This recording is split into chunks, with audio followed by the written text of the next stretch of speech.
Need a retirement plan, but don't really know where to start?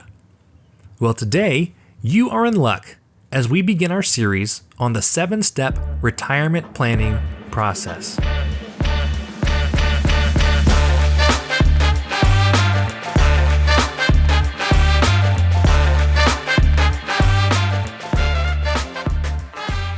Welcome to another episode of A Worthwhile Retirement.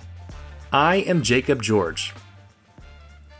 If retirement is something that you think you might be interested in one day, then it would make sense to have a plan in place. And I know that might sound a little abstract, a retirement plan. Obviously, there's a lot that goes into retirement. This phase in life where you're responsible for figuring out your income stream. You're responsible for your taxation. You have a lot of freedom in how you spend your time. And these are really just the tip of the retirement iceberg. But there's a lot of newness. There's a lot to figure out. Sure, we probably know that we need a retirement plan, but where on earth do we start? Well, before we do, quickly note that while I do work as a retirement planner, I am likely not your retirement planner. And that means that what we talk about today is general information, not intended to be taken as investment, legal, or tax advice for your particular situation. Okay. The CFP board, the Board of Certified Financial Planners, has a pretty structured step-by-step process for this. It's an 8-step process that all practitioners are taught, and it's one that I follow pretty closely. I do say pretty closely because, as you may have just noticed, theirs is an 8-step process, and this starts our 7-step process. I just like to combine a couple of them for readability, and so we are beginning a series on the 7-step retirement planning process. Today, we go over the most exciting and yet the most difficult step of them all. Step 1. Determine what you want your retirement to look like. Because that is what is about to happen. Not just retirement, but your retirement. When God decided to create you, He made you unique. So what do you want to do? What do you connect with? Which activities make you feel the most like the person that God put you here to be?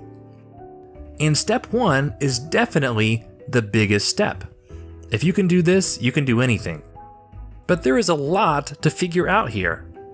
And before you start figuring all of this out, I want to make sure to preface it when I say, do not think about the cost at all.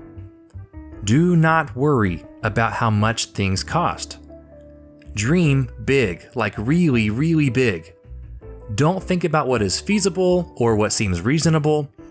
There will come a time for reasonable. This is not that time. So come up with a plan that makes you ecstatic, a plan that you catch yourself daydreaming about. Retirement is very exciting. It is not something that you just wander into one day. This is a very exciting opportunity that you have the privilege to participate in. So determine what you want retirement to look like for you. Brainstorm with your spouse questions like, where do you want to live? What kind of house do you want to live in? Do you want a second home somewhere else? And what do you want to do?